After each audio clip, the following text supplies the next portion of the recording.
What's up, everybody? Welcome to another episode of the Bodacious Rant. I hope everybody had a lovely weekend. I know I did for the most part. The weather's finally getting back. Like, it feels kind of like fall weather, but as I'm speaking right now, I'm thinking, it's gonna get freakishly hot or freakishly cold. I don't know. It's like day after tomorrow out here. Who knows? But we're going to be talking today some spoilers of the latest House of the Dragon episode, which was a bittersweet one, I'll explain a little bit in the spoilers why. But before we get started, guys, don't forget to give us a like on our videos, ring the bell, and then hit that red subscribe button. We really do appreciate it, guys. I don't know if it's red. It's just there. Subscribe. Just press the one that says subscribe. Thank you. But like I said, Bern, I was saying it's bittersweet just because this was the last episode of, Millie Alcock, and I forgot the Allison's actor's name. What's her name? The actor's name, do you know? I'm looking at it right now, but I think it was like Emily something. Well, they did their parts well. Like, it's like, goddamn, yeah, I'm already like attached to them now, like the rest of the fans, and like, shit, that's it. But again, hopefully we'll see them in more stuff. You know who Emma or Emily, whatever her name is, like Allison's character, she reminds me of Daphne Keane a little bit. Like, they could be related. Maybe, I guess. Yeah, but Emily Carey is her name. Yeah, she was. Sure. Yeah, both of them are really good, and they were fantastic in this episode. And man, it is gonna kind of suck going forward and not having them, because I've kind of developed like an interest in them as their characters, and so it's gonna be. I mean, the other two actresses that are coming in, like, they're great for sure, but it's going to be hard for me. I mean, I'm sure I'll come around like easily, like eventually, but right now I'm just so these two are just so precious. It's like, oh man, like they're both so incredible in the role, and I'm gonna miss them for sure. For next week, we're talking. Oh my God, I'm in love with them. Millie Alcock. Who? Millie who? Like who are we talking about? Oh my God. There were other actors that played these characters before. When? What? I don't know, Bern. I don't know. Oh man. But anyways, back to the episode. This got pretty gruesome at the end. I know the preview last weekend. It was gruesome, not in the way I thought. I thought it was gonna be kind of like a red wedding situation where there was gonna be like an assassination attempt, but man, there's some crazy shit happening. Like, we got to finally see House Valerian, like where their castle is in the middle of the ocean, which I felt bad for Viserys, man, on that boat trip. That was not fun for him. He looked horrible. Horrible. You know what I mean? Dude was struggling on that ship, just vomiting over the side of it. Like, man, like he already, like, it seems like he's like not in good health, and that boat ride is not doing him any favors. Not at all. And it's we are definitely seeing we were seeing the grayscale really start like taking over him. Like, his health is deteriorating quickly. He kind of reminded me of like the Mad King a little bit, just not a murdering psychopath. He's just old and sickly a little bit. Did I miss something? I didn't know that he got grayscale. I didn't notice any grayscale on him. I thought that's what it was. Like, after he collapsed at like when he got back from Corlys, like his meeting with Corlys, and like like announcing the engagement with him, talking about that. I thought he collapsed, and when you see like in like when he's with the room with the maester and one of the other medical people, I don't know what you call him, not a nurse, it doesn't matter, but I saw like that the scale or something, like it looked like grayscale on there, so I thought that's what it was. Because I'm confused. I thought it was just the body sores that we saw like in previous episode that like were all over his back. It's like it seems that it stems from like cuts that he's getting from sitting on the throne. At least that the most definite one was like the one on his lower back, and then the one on his that cut him in his hand and resulted in the loss of his fingers. So that's what I thought it was. I didn't know I don't think he came into contact with anyone that had grayscale, unless it was on the hammer that Daemon brought from the crab feeder. But I'll have to look at it again, because I didn't notice any grayscale. I thought it was just like the sores on his body it's just like, ugh, so gross, I mean, again, I could be wrong. It looks a lot like grayscale, so that's why I'm calling it that. But I don't know if I don't think there's any real confirmation of it, so that's just what I'm referring to. So it may not be grayscale, but either way, he is dying, and he's not going to be around much longer. Like, that was apparent. I just like their meeting with his meeting with Corlys and them trying to do like a little political game of chess with each other about the whole last name thing. Because I hate to say it, it does kind of matter, you know, not only just because, you Mm-hmm. know, marriage with a lot of people is like a name thing is kind of important, especially when it comes down to like sons and stuff like that. But for the throne, that's definitely a bigger deal because they're the king of the Seven Kingdoms. So I like how he's like, oh yeah, the kids can be born Valerian, but when they become, you know, ascend to the throne, they will go back to Targaryen, and that's Mm-hmm. when he's kind of like, screw it, we'll take it, you know, I'll take that deal. Yeah, Um, because I mean, I don't think for him that's so much of a deal breaker because you know his wife, Lady Rhaenys, you know she's a Targaryen, you know, so and she was the one who got dicked out of you know being the leader of the Iron, you know, the Seven Kingdoms. So it's like yeah, so it's like it was a good compromise, I think, and I'm glad that he sort of like went with it. I was hoping you know it wouldn't be a case where he like stood like by it and was like not relenting on that like that sort of like technicality. You know, it was good that he was like, okay, like I can agree to this. I mean, I think they're both those, because Corlys isn't, he's prideful, but he's not dumb. He's not like Daemon where he's gonna Mm-hmm. risk it all over a stupid chair, and he's not gonna sacrifice his family, his wealth, his basically military power in the kingdom just for that. Because it's like, yeah, you have the fleet, you have half the dragons, but hey, he's got the Seven Kingdoms, man. I'm sorry, yeah, that'll outweigh you no problem, and several dragons. So good luck with that, dude. Um, and I really liked Rhaenyra's and Lenore. God damn it, I can't feel like I'm saying his name. Yeah, no, Lenore. Laenor. Yeah. Lenore, thank you. I really like their conversation that we find out that, you know, he likes dudes, which is totally fine. And you could tell he was nervous about, like, well, like her whole thing of, like, you know, I like roasted duck. You know, I could never go for goose. I don't know why. And he's like, it's not worth trying. He's basically trying to say, like, it's not that I don't like you. It's like, no, that's not the point. You know, she doesn't care about that. It's Mm-hmm. it was a very like a very modern conversation, you know, to have. Like, hey, you like this way, let's do this. Just in public we'll be, you know, husband and wife, king and queen, all that stuff, but behind closed doors, man, you live your life, you be happy, I'll be happy. And it's like, damn, okay. And he agreed to it, so it's like, cool. Those cousins, they stand strong. I respect that. They're not kissing cousins. They're not gonna be doing that thing. Well, they will a little bit because, you know, they have to have children to success them in the throne and all that stuff. So, not quite yet. Yeah, I mean, yeah, I guess we'll see what happens when it comes to that side of the whole thing. But yeah, that conversation with them on the beach was really nice because they make mention that you know they grew up together. You know, they have their family. They've have history and stuff, and you know we as viewers haven't seen that. But in the span of this one conversation, I think that was all given to us, you know, tenfold. I mean, them like coming to a mutual understanding of like you know we're really just marrying for duty and we can go and pursue our own love interests and stuff.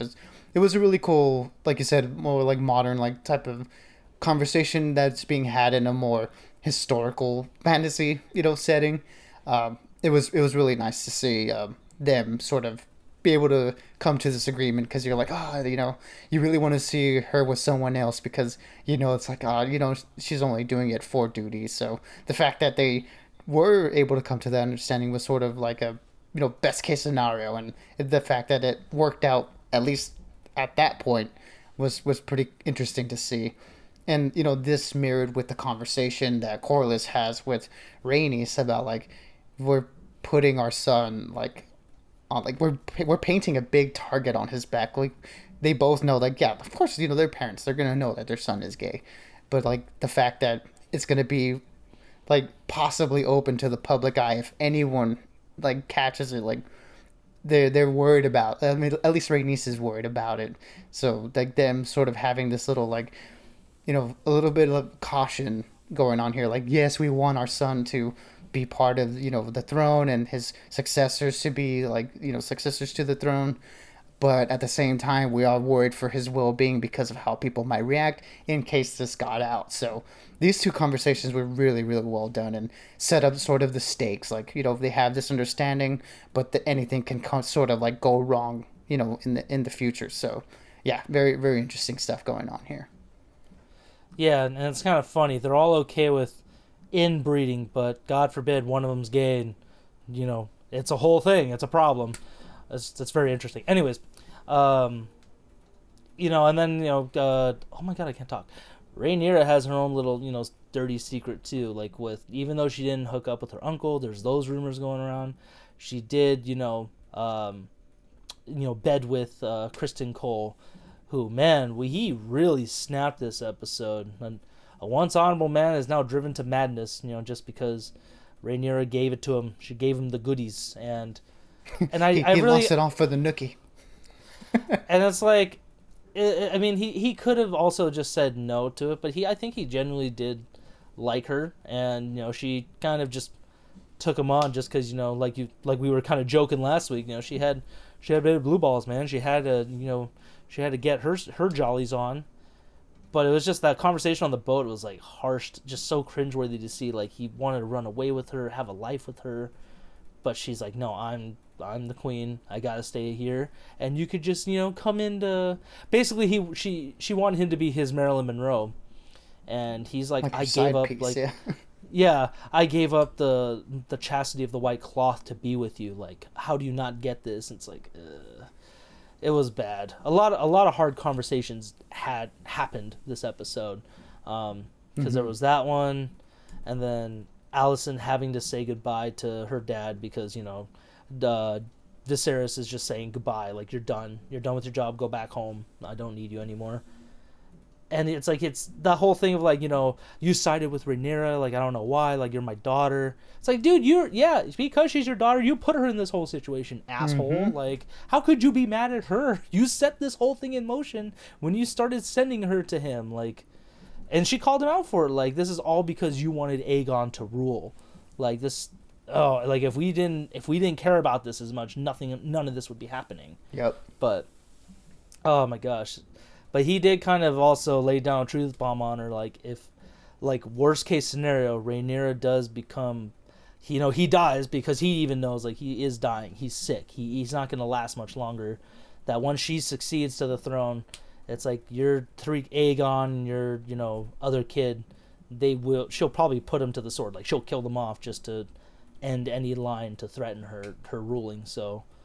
And it's like, he put that in her head. He's not completely wrong. That could very well happen, and that usually is what happens with stuff like that. But, oh man, God damn it, Millicent just can't catch a break. Alicent, yeah. I mean, not Millicent. I was thinking of like Millie, Alicent, or like how her name is Emma. That's a whole thing. I'm confused. I'm sorry. Yeah, I mean, it is unfortunate that even like in this case, Otto still can't, leave without doing a little bit more manipulation of his own daughter. It's like, man, it is unfortunate that he put her in this situation and is now putting it into her head that Rhaenyra might want to kill your kids because people are going to question her her right to the throne while your kids have claim too. So it's like, dude, like, all of this stuff probably could have been settled in a better way, but now that you're putting this into Alicent's head, now she's going to go into survival mode. Now she's going to think, well, like, what am I going to do to best protect my kids from that potentiality? It's like, damn, like, dude, like, everything Otto has done is just really setting up, like, if anyone's going to be pointed at for the blame of the oncoming civil war, it's going to be Otto. Like, this dude is basically destroying the Iron Throne from within the keep. So it's like, it's good that he's gone, but it's like, man, like, he left some damage, and it's gonna come to fruition in the coming episodes and seasons potentially. He's a more gentle, like, version of Littlefinger, where Littlefinger was like purposely causing shit. He did it because a minor, like, a quest for power, but also like it's mostly just quest for power. Who am I kidding? Littlefinger was just a malicious bastard. So, what else happened? That was a tough conversation, and then, when Alicent questioned Kristen Cole about the night, she ran off and stuff. it was I could see more how she felt, like, just resentful of not only just her situation, but like she's just done with that friendship just because he's like, no, I was the one who ended up, like, making love to her, not her uncle. Like, that was me. And please be mercy and just kill me. I was like, oh shit, he wants to die too, goddamn.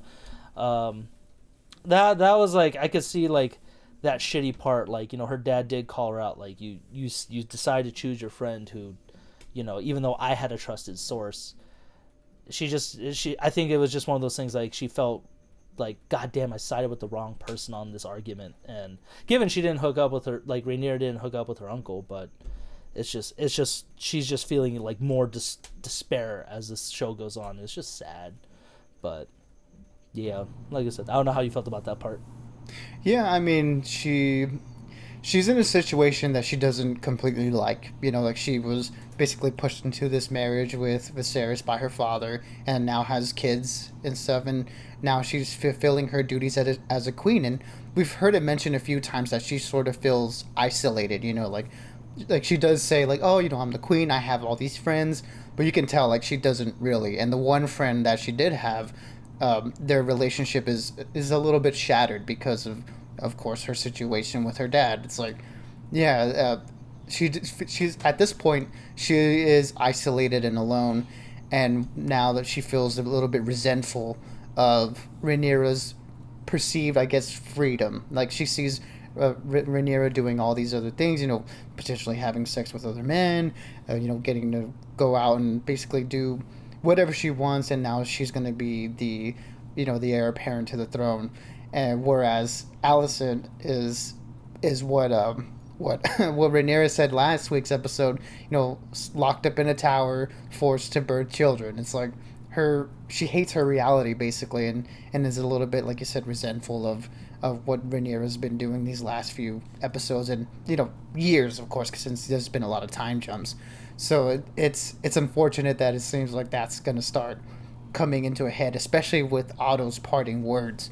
Now we're going to see, like, their relationship really, really, like, it's like you said, it's done. Like, at this point where she is what she does in the wedding, which we'll talk about here in a bit. It's like, yeah, she's making a statement. Like, she's drawn the battle lines, essentially. Yeah, at the wedding when she wore that, or not the wedding, but like the celebration of it, like the engagement kind of. Mm-hmm. That green dress. She looked great in it. It was a great dress. She looked good, looked badass almost. And then just when those two guys were talking, like, strong, Varlas, or I forgot the guy's name. They said it, like, because that one dude with the cane was the guy's son, but now he's the hand of the king. Yeah, was that other, like, Larys? Yeah, Larys Strong, Larys and Harwin, yeah. the two sons of Lord Strong. Yeah. Okay, so Harwin's the bigger brother, like the mountain, essentially. Yeah. Yeah. Yeah. Harwin, like, when he was talking to his brother, just, oh, you know what the High Tower does when they their banners when they declare war? It's like green. It's like, yeah. She basically said, I'm in this, I'm in it to survive. I could give a shit about anybody else now. Like, it's just me against the world. It's like, that sucks, but we haven't gotten to it, and this happened at the very beginning of the episode. God damn, Daemon, man, what a piece of work. Just, again, off the fucking rails, too. Again, it's that whole statement of, like, with the Targaryens, is a flip of a coin. They're either good or they're mad. He's kind of that flip of the coin where he's mad, dude. Like, his queen, just Queen of the Vale, a badass woman herself. She was a renowned, like, good hunter and horse rider.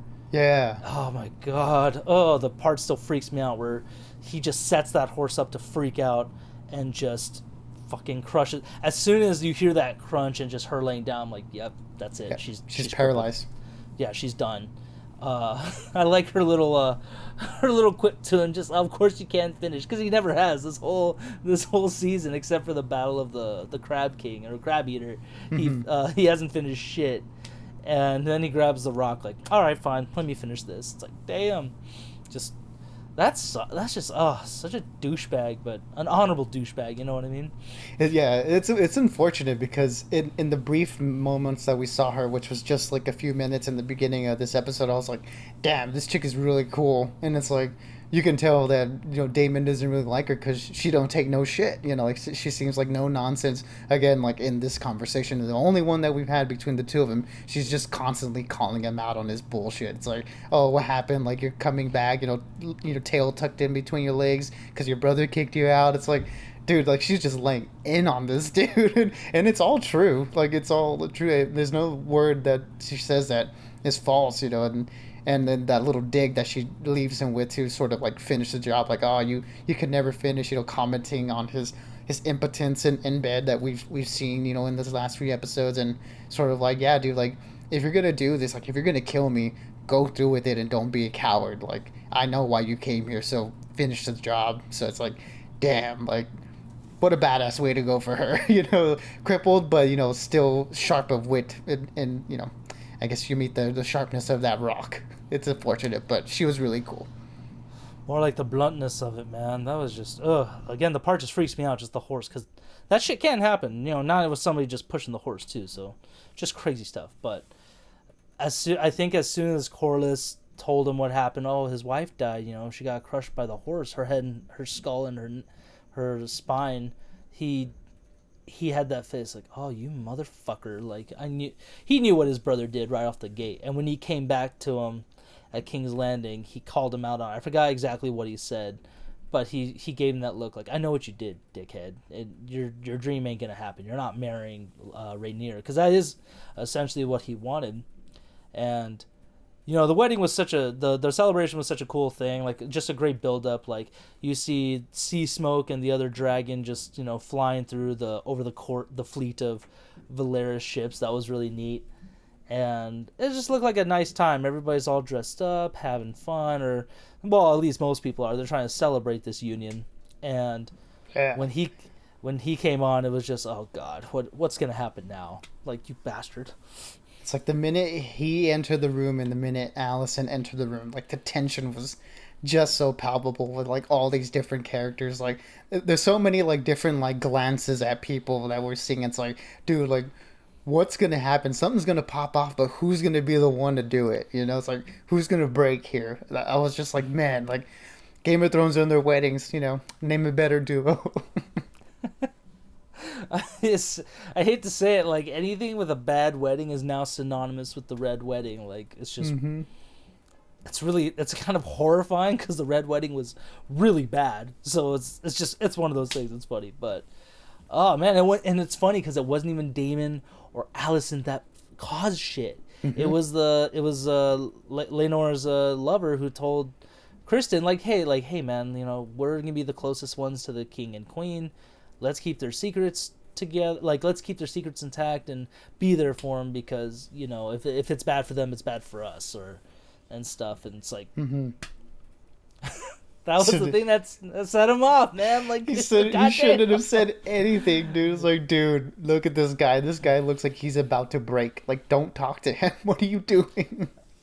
And when we see, man, the aftermath, just crushing that dude's skull in, the whole madness. It was, I think it's up there with the Viper getting his head fucking broken apart. Oh yeah, it's up there with that gruesomeness. So that's what I was saying. Because the preview last week, I thought it was gonna be like an assassination attempt and there's gonna be a bunch of shit happening. Mm-hmm. But I was like, no, this is enough too. We just saw a dude just get his head caved in by this psycho who just has completely lost his mind. Mm-hmm. And then because Viserys is feeling horrible this whole episode, like he knows he's dying, they just rush the wedding right then and there, essentially, or like after everybody's cleared out and stuff. Didn't clean up the blood or the pieces of skull scattering around, but hey, they got hitched, in a perfectly Targaryen way. And man, Laenor, he's just immediately regretting this way. They kind of all are, because that moment that Rhaenyra had with Daemon, she was like teasing him, like, oh, you can kill everybody, take me to Dragonstone. I think she secretly did want that. She kind of was like, I'm done with this, just do what you gotta do, I'll be with you. Just because that's the vibe I've been getting from her, is that she does love her uncle. She wants to be with him, which is a shame, but it's fine. Yeah, I mean, like, they do have their their connection. They do have a connection. It's like she was about to like make bump uglies with him last week's episode, so it's like none of this is a secret. It's like, But the fact that they were they were having that conversation in the middle of the dance floor, I'm like, y'all, like, what are you doing? Seriously, I was like, are you guys like, are you stupid? Do you not get, like, him? I totally get why. Her, I was like, oh my god, you moron, you moron. But all of that, like, from that conversation to like the chaos that we don't see what's happening, like, I thought it had something to do with him, you know, like, because we don't see like what the scrum is about until like a few moments later. But from that to like the chaos that happens, and then to Lord Strong telling Harwin, like, yo, get the princess out of there. He just does his best like Daredevil impression, just starts beating fools up to like get to her and picks her up. It's just like, all right, I got her. It's like, damn, all right, Harwin. Harwin's a badass, dude. I like that. I was like, okay, I see him. You know, let's see what he does next one, Matt, and like the next episodes. I'm glad they kind of introduced the other Strong sons, like, you know, because he's more of a prominent lord, being the hand of the king. So, man, like I said, a lot of intense moments happened in this episode. But anything else did you want to cover, Burn, or did we get everything, or was there something I missed? You know, I'm trying to think, but I think that we did cover most of it. It's just like, yeah, the whole like wedding thing, like, going down. Oh, I guess like after the fact, where, I mean, after the whole situation happens, and now Kristen Cole's gonna commit seppuku, basically, like, in front of the tree, and Allison stops him. It's like, okay, I think she's gonna be the one to turn him against Rhaenyra completely, because, I mean, we already see, like, he's kind of been broken by her, you know, like, he broke his vows, which he feels really conflicted about, and when he professes his love, like, he didn't get the answer that he wanted, basically. And then after, like, this whole episode has just been like his downfall, basically, and it seems like Allison's gonna be the one to like pick him up and sort of like turn him against Rhaenyra. At least that's what I'm expecting it to happen, since she knows his secret and is seemingly keeping it for now, you know, as like a ace in the hole for whenever that should come up later on. But yeah, it's going to be interesting to see what that alliance like brings about, you know, with him and Allison. Yeah, that was basically the two-faced Joker moment that they had together. Like, you know, now just madness is like gravity. All it takes is that push.